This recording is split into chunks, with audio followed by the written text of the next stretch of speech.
సభాధ్యక్షులు మిత్రులు జిల్లా వైఎస్ఆర్ కాంగ్రెస్ పార్టీ అధ్యక్షులు గుడివాడ అమర్నాథ్ గారికి, మన పార్టీ జనరల్ సెక్రటరీ పార్లమెంట్ సభ్యులు గౌరవనీయులు విజయసాయిరెడ్డి గారికి, వేదికలు అందించినటువంటి పెద్దల 50 మందికి, మాజీ శాసనసభ్యులు, నా సహచర కోఆర్డినేటర్లకి, ఈనాడు ఈ కార్యక్రమానికి ఈ ఉద్యమంలో భాగస్వామైనటువంటి మీ అందరికీ ప్రతి ఒక్కరు కూడా నమస్సమాంజలి తెలియజేస్తున్నాను. మనకు తెలుసు, గత 2.5 ఏళ్ళుగా ఈ రాష్ట్రాన్ని విభజించొద్దు అంటే రాష్ట్రాన్ని విభజించారు.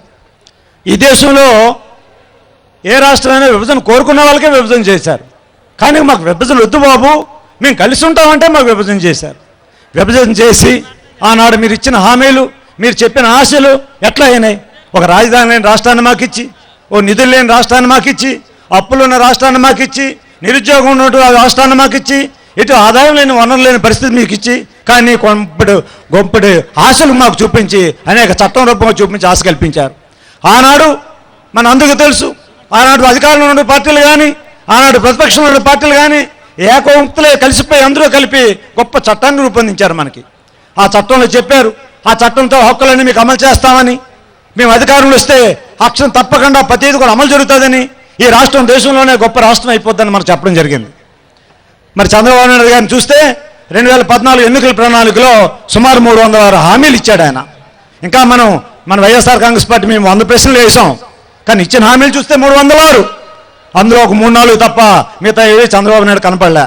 గత 2.5 ఏళ్ళుగా మన నాయకుడు జగన్మోహన్ రెడ్డి గారు అటు ప్రతిపక్ష నాయకుడిగా ఈ రాష్ట్రంలో ఇటు ఎన్నికల్లో ఇచ్చిన హామీల అమలు కొరకు ఒక పక్క ఉద్యమం చేస్తూ, రెండో పక్క విభజన చట్టంలో ఉన్న హామీలు అమలు చేయండి, స్వయంగా మీరు పార్లమెంట్లో ఇచ్చినటువంటి ఈ ప్రత్యేక హోదాను కానీ, ఈ వెనుకబడిన జిల్లాల ప్రాంతాల అభివృద్ధికి ఇచ్చే నిధులు కానీ ఇవన్నీ మీరు అమలు చేయాలని చెప్పి గట్టిగా చేస్తూ ఉన్నాం.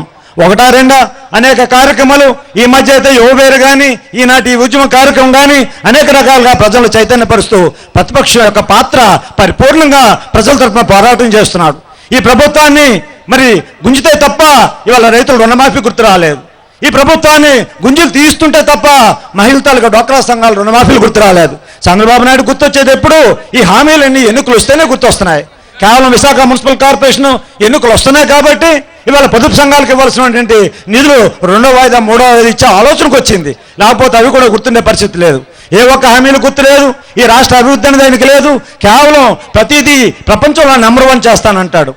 ఈ రాష్ట్రాన్ని ఈ ప్రపంచంలో నెంబర్ 1 చేస్తాను, అమరావతి రాష్ట్రాన్ని ఈ ప్రపంచంలో నెంబర్ 1 చేస్తాను, ఇలా నెంబర్ 1 చేస్తూ మొన్న చెప్పాడు ఒక మాట, హైకోర్టు శంకుస్థాపనలో కూడా ఈ హైకోర్టును కూడా ప్రపంచంలో నెంబర్ 1 చేస్తాను. బాబు చంద్రబాబు నాయుడు, ఈ హైకోర్టు ఒక రాష్ట్రానికి సంబంధించింది, ఇప్పుడు ప్రపంచ న్యాయస్థానం కాదు నాయన ఇది.